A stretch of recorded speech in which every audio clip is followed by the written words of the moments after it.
আমরা মনে করো 22 খেলাই আমরা সারি গাই আমরা উজ্জ্বলা থাই মনে করো সবাই মানুষ আঙ্গুর উজ্জ্বলা দেখি আঙ্গুর মনে করো উৎসাহ দেয়। আমরা যেখানে খেলা হয় সেখানে আমরা অংশগ্রহণ করি।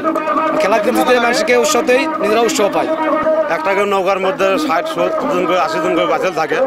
আমরা সবাই একযোগে খেলার উদ্যোগ আনন্দ ভোগ করার জন্য খেলতে যাই। বিভিন্ন জায়গায় খেলা খেলি, কেউ হয়তো গুঞ্জুরি বাজায়, কেউ ঝুমুর বাজায়, কেউ ঢোল বাজায়, এভাবে সবাই আনন্দ ফুর্তি করে আমরা খেলা খেলে আসি। আমরা সবাই এক তালে তালে একসাথে বোটে টানি। আমাদের এটা আমোদ, এই আমোদ আমরা প্রত্যেক বছরই করতে চাই ইনশাআল্লাহ।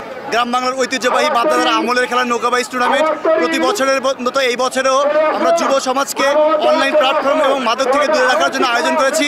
এই নৌকা বাইচ টুর্নামেন্টে অংশগ্রহণ করেছিল 8টি নৌকা, যারা হচ্ছে দূর দূরান্ত থেকে জামালপুর, কুড়িগ্রাম, গাইবান্ধা এবং বগুড়া থেকে এসেছিল। প্রতি বছরের মতো এই বছরেও নৌকা বাইচের প্রথম পুরস্কার একটি 100cc মোটর বাইক, দ্বিতীয় পুরস্কার একটি ফ্রিজ, তৃতীয় পুরস্কার একটি টেলিভিশন, চতুর্থ পুরস্কার একটি স্মার্টফোন।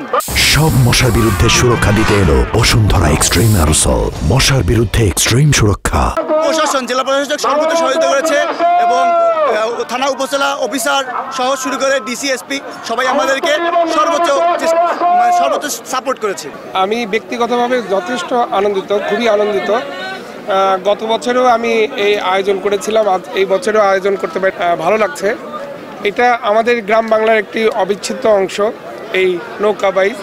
এর মাধ্যমে আসলে ভ্রাতৃত্ববোধ তৈরি হয়। আজকে এই এলাকায় আপনি বলতে গেলে বিভিন্ন লোক তাদের আত্মীয় স্বজনের বাসায় বেড়াইতে আসছে, বিভিন্ন অনুষ্ঠান হচ্ছে এই নৌকা বাইচকে কেন্দ্র করে।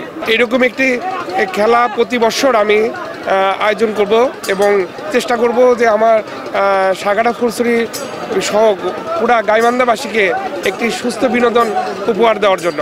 ধন্যবাদ।